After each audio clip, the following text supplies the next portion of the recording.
Hello friends, welcome again to my channel कहानियाँ अजब गज़ब। ले आए हूँ फ्रेंड्स फिर से आपके लिए एक नई और बेहद इंटरेस्टिंग स्टोरी। और इस स्टोरी का नाम है एक मूक तोता, यानी कि एक बिना बोलता तोता, the parrot who wouldn't talk.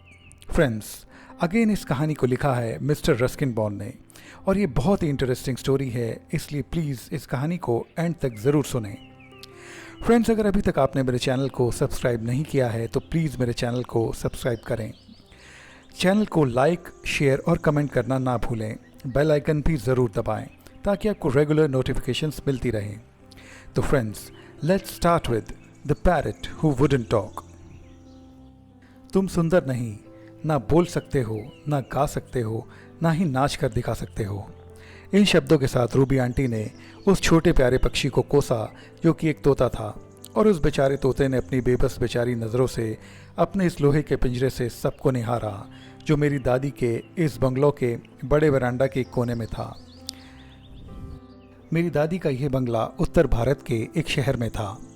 उन दिनों में जब अंग्रेज़ों का राज हिंदुस्तान पर था तो लगभग हर घर में आपको एक पालतू तोता या कोई लव बर्ड यानी छोटा पक्षी मिल ही जाया करता था।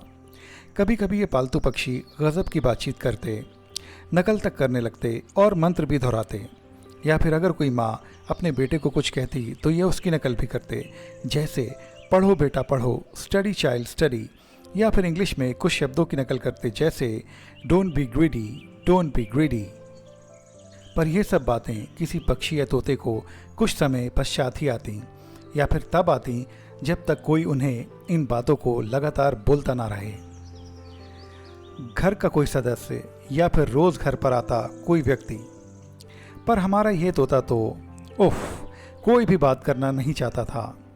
ये तोता रूबी आंटी ने एक चिड़िया पकड़ने वाले से लिया था जो अलग अलग घरों पर रुककर चिड़िया बेचने का काम करता था, और वह पिंजरे में बंद पक्षियों को बेचा करता था, जैसे रंग बिरंगी कोयलें, छोटी मुनिया एवं गोरैया, जो कि थोड़ा बहुत रंग लगाकर एक दुर्लभ पक्षी के रूप में महंगे दामों पर बेच दी जाती थीं।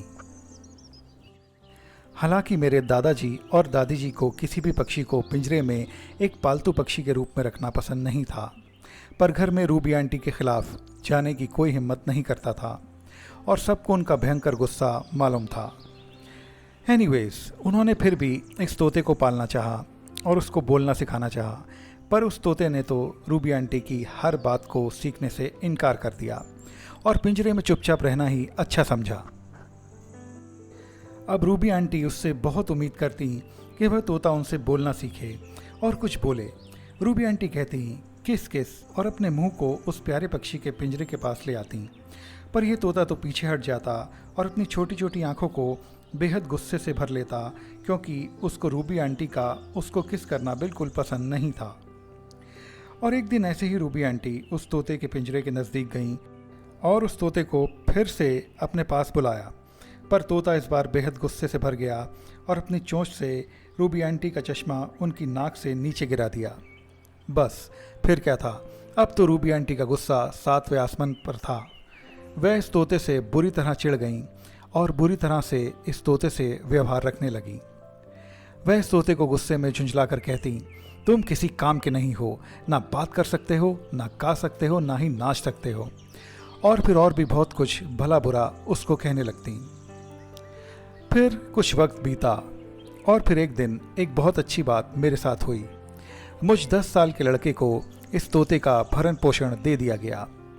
अब तो मैं इस तोते को अपने हाथ से ताज़ी हरी मिर्च और छोटे छोटे ताज़े रसीले टमाटर खिलाने लगा, और इसके साथ साथ बेहद रसीले आम भी, क्योंकि वह आम का मौसम जो था इसलिए।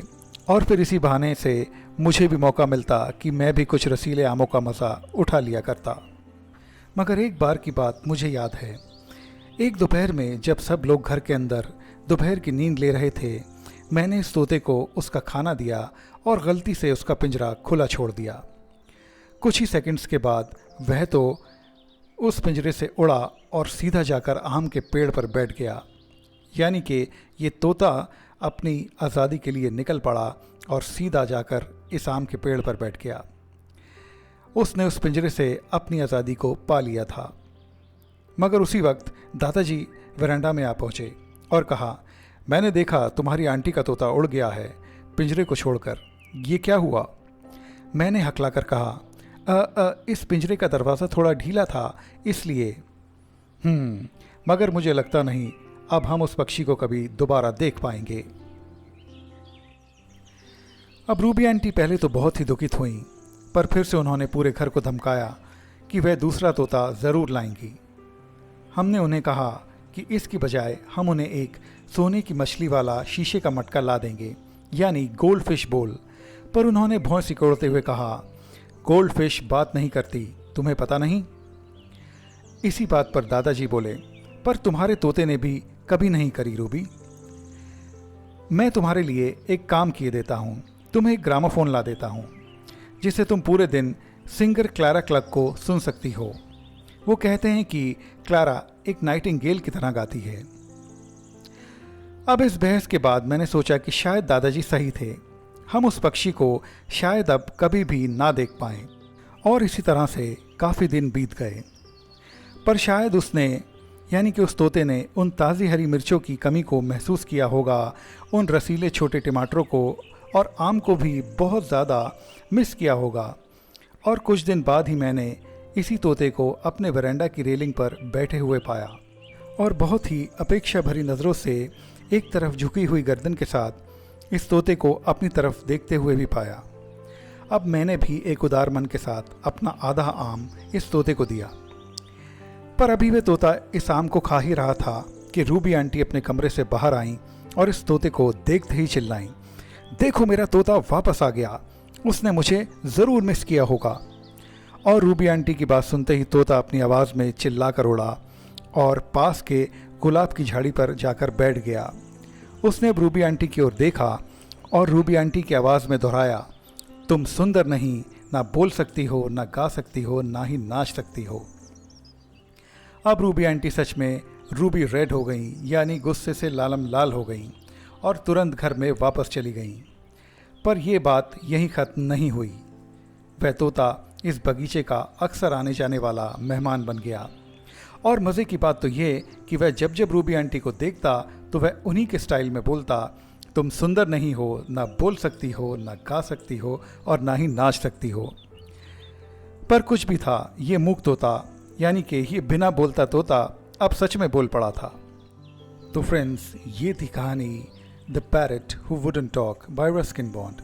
तो फ्रेंड्स, इस कहानी से हम सबको ये सीख लेनी चाहिए कि कभी भी किसी पक्षी को पिंजरे में ना रखें, और अगर रखें भी तो उसे पूरा प्यार एवं देखभाल दें। हम सभी पक्षी एवं जानवरों की मदद और देखभाल करें, किसी भी पक्षी से कुछ भी ज़बरदस्ती ना करवाएं। और इस कहानी में बताए गए ताज़ी हरी मिर्च, छोटे रसीले टमाटर और आमों का स्वाद आप लोग भी लेना ना भूलें। तो फ्रेंड्स, ये थी कहानी the parrot who wouldn't talk and it was written again by sir Ruskin Bond. तो फ्रेंड्स, कैसी लगी आपको मेरी ये स्टोरी? प्लीज़ कमेंट करके ज़रूर बताएं, लाइक, शेयर और सब्सक्राइब भी ज़रूर करें। तो मिलते हैं फ्रेंड्स आपसे मेरे नेक्स्ट वीडियो में, तब तक के लिए बाय बाय।